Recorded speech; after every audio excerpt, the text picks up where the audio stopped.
Bruno Courrèges, chief of police for the small French town of Saint-Denis and for much of the Vézère valley, was taking a late-evening patrol around the garden with his basset hound, Balzac, when the phone at his waist vibrated. Although it was nearly time for bed, the screen showed that it was his friend J.J., head of detectives for the Département of the Dordogne, who was calling, so Bruno thought he'd better answer.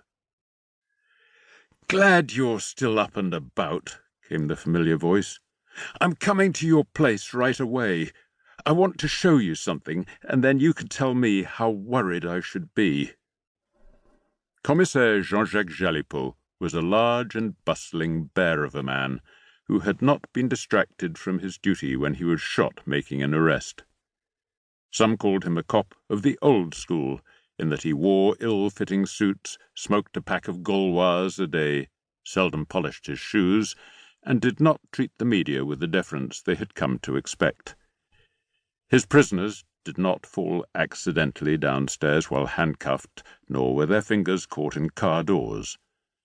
Female cops on his team almost never applied for transfers, and he refused to play the usual turf wars with a gendarme or to sneer at the municipal police. Bruno went indoors and put out some glasses for drinks in the living room. Then he checked the latest regional news on his phone for any clue to JJ's unexpected visit. A few minutes later, the headlights of JJ's big Peugeot flared, and Bruno went to the porch to welcome his friend. Josette, JJ's driver and aide, reversed into the driveway and stepped nimbly out. JJ took more time to extricate himself from the passenger seat. He emerged carrying a small evidence bag. "Welcome," said Bruno. "It's too late for coffee, but do you want wine or something stronger?"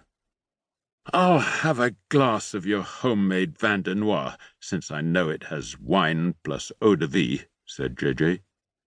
Josette asked for mineral water.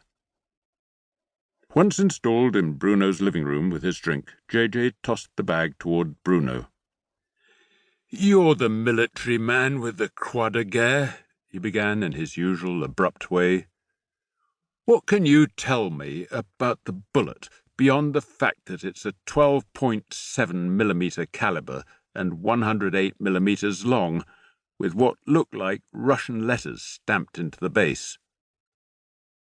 Bruno managed to catch the bag without spilling his drink, surprised not only by the unexpected nature of JJ's inquiry, but also by his friend's confident expectation that Bruno could answer all questions concerning war, weapons, and the military in general.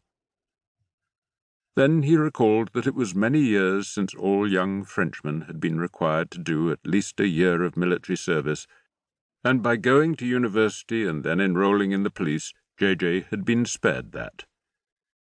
The tradition, launched by the French Revolution for every male citizen to be trained as a soldier and ready to fight for France, had gone for good.